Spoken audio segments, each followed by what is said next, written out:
नमस्कार। आइए सुनते हैं सुभद्रा कुमारी चौहान की लिखी कहानी अमराई।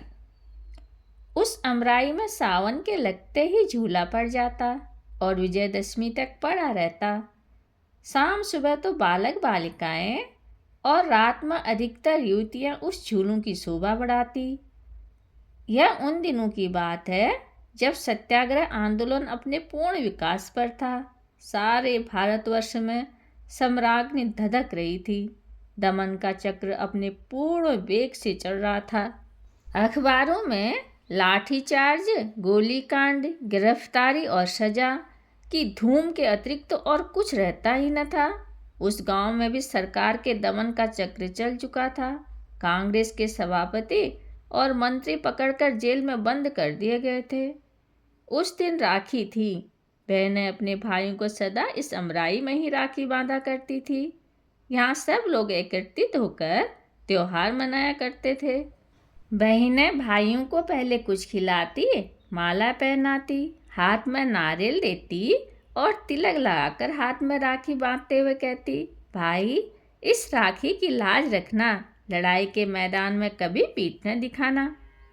एक तरफ राखी का चित्ताकर्षक दृश्य था, दूसरी ओर छोटे छोटे बच्चे और बच्चियां झूले पर झूल रहे थे। उनके सुकुमार हृदयों में भी देश प्रेम के नन्हे नन्हे पौधे प्रस्फुटित हो रहे थे। बहादुरी के साथ देश हित के लिए फांसी पर लटक जाने में वो अपना गौरव समझते थे। पहले तो लड़कियां कजली गा रही थी। एकाएक एक छोटा बालक गा उठा, झंडा ऊंचा रहे हमारा। फिर क्या था, सब बच्चे कजली वजली तो भूल गए और लगे चिल्लाने, झंडा ऊंचा रहे हमारा। इसकी खबर ठाकुर साहब के पास पहुंची। अमराई उन्हीं की थी। अभी 3 ही महीने पहले वे राय साहब हुए थे। ऑनरेरी मजिस्ट्रेट तो थे ही और थे सरकार के बड़े भारी खैर ख्वाह। जब उन्होंने सुना कि अमराई असहयोगियों का अड्डा बन गई है, प्राय इस प्रकार वहाँ रोज ही होता है, तो वे घबराए। फौरन घोड़ा कसवाकर अमराई की ओर चल पड़े। किंतु उनके वहाँ पहुँचने से पहले ही वहाँ पुलिस भी पहुँच चुकी थी। ठाकुर साहब को देखते ही दरोगा नियामत अली ने बिगड़ कर कहा, ठाकुर साहब आपसे तो हमें ऐसी उम्मीद न थी। मालूम होता है कि आप भी उन्हीं में से हैं। यह सब आपकी ही तबीयत से हो रहा है। आप 5 मिनट के अंदर यह मजमा यहाँ से हटवा दीजिए, वरना हमें मजबूर होकर लाठियाँ चलवानी पड़ेंगी। ठाकुर साहब ने नम्रता से कहा, दरोगा जी जरा सब्र रखिए, मैं अभी सबको यहाँ से हटवाए देता हूँ। आपको लाठियाँ चलवाने की नौबत ही क्यों आएंगी। नियामत अली का पारा 110 पर था ही। बोले, फिर भी मैं आपको पहले से आगाह कर देना चाहता हूँ कि ज़्यादा से ज़्यादा 10 मिनट लगें, नहीं तो मुझे मजबूरन लाठियाँ चलवानी ही पड़ेंगी। ठाकुर साहब ने घोड़े से उतरकर अमराई में पैर रखा ही था कि उनका 7 साल का नाती विजय हाथ में लकड़ी की तलवार लिए हुए आकर सामने खड़ा हो गया। ठाकुर साहब को संबोधन करते बोला, दादा देखो मेरे पास भी तलवार है, मैं भी बहादुर बनूंगा। इतने में उसकी बड़ी बहन कांति, जिसकी उम्र करीब 9 साल की थी, धानी रंग की साड़ी पहने आकर ठाकुर साहब से बोली, दादा ये विजय लकड़ी की तलवार लेकर बड़े बहादुर बनने चले हैं। मैं तो दादा स्वराज का काम करूंगी और चरखा चला चला कर देश को आज़ाद कर दूंगी।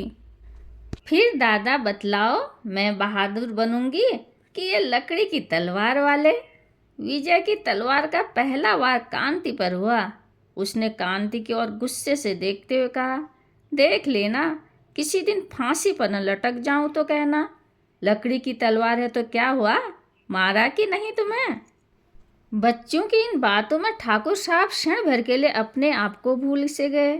उधर 10 मिनट से 11 होते ही दरोगा नियामत अली ने अपने जवानों को लाठियां चलाने का हुक्म दे ही तो दिया। देखते देखते अमराई में लाठियां बरसने लगी। आज अमराई में ठाकुर साहब के भी घर की स्त्रियां और बच्चे थे और गांव के भी प्राय सभी घरों की स्त्रियां, बच्चे और युवक त्योहार मनाने आए थे। इनकी थालियाँ राखी, नारियल, केसर, रोली, चंदन और फूल मालाओं से सजी हुई रखी थी। किंतु कुछ ही देर बाद वे थालियाँ जिनमें रोली और चंदन था खून से भर गई। जब पुलिस मजमे को तितर बितर करके चली गई तो देखा गया कि घायलों की संख्या 30 के करीब थी, जिनमें अधिकतर बच्चे, कुछ स्त्रियां और 7-8 युवक थे। विजय को सबसे ज़्यादा चोट आई थी। चोट तो कांति को भी थी, किंतु विजय से कम। ठाकुर साहब का तो परिवार का परिवार ही घायल था। घायलों को उनके घरों में पहुंचाया गया और अमराई में पुलिस का पहरा बैठ गया। विजय की चोट गहरी थी, दशा बिगड़ती जा रही थी। जिस समय वह अपने जीवन की अंतिम घड़ियां गिन रहा था, उसी समय कोर्ट से ठाकुर साहब के लिए सम्मन आया। उन्हें कोर्ट में यह पूछने के लिए बुलाया गया था कि उनका आम का बगीचा असहयोगियों का अड्डा कैसे और किसके हुक्म से बनाया गया। ठाकुर साहब भी ऑनरेरी मजिस्ट्रेट का इस्तीफा, राय साहिबी का त्यागपत्र जेब में लिए हुए कोर्ट पहुँचे। उनका बयान इस प्रकार था। मेरा बगीचा असहयोगियों का अड्डा कभी नहीं रहा है, क्योंकि मैं अभी तक सरकार का बड़ा भारी खैरखा रहा हूँ। मुझे सरकार की नीति पर विश्वास था और अपने घर पर बैठा हुआ मैं अखबारी दुनिया का विश्वास कम करता था। मुझे यकीन ही ना आता था कि न्याय की आड़ में सरकार निरीह बालक, स्त्रियों और पुरुषों पर कैसे लाठियां चलवा सकती हैं। परंतु आज तो सारा भेद मेरी आंखों के आगे विषैले अक्षरों में लिखा गया है। मेरा तो ये विश्वास हो गया कि इस शासन विधान में जो प्रजा की हितकर नहीं है, अवश्य परिवर्तन होना चाहिए। हर एक हिंदुस्तानी का धर्म है कि वह शासन सुधार के काम में पूरा पूरा सहयोग दे। मैं भी अपना धर्म पालन करने के लिए विवश हूँ और ये मेरी राय साहिबी और ऑनरेरी मजिस्ट्रेट का त्यागपत्र है। ठाकुर साहब तुरंत कोर्ट से बाहर हो गए। दूसरे ही दिन से उस अमराई में रोज ही कुछ आदमी राष्ट्रीय गाने गाते हुए गिरफ्तार होते और 60 साल के बूढ़े ठाकुर साहब को सरकार की इतने दिन की खैरख्वाही के पुरस्कार स्वरूप 6 महीने की सख्त सजा और 500 रुपये का जुर्माना हुआ। जुर्माने में उनकी अमराई नीलाम कर ली गई। जहाँ पर हर साल बरसात में बच्चे झूला झूलते थे, वहीं पर पुलिस के जवानों के रहने के लिए पुलिस चौकी बनने लगी। कहानी सुनने के लिए बहुत बहुत धन्यवाद।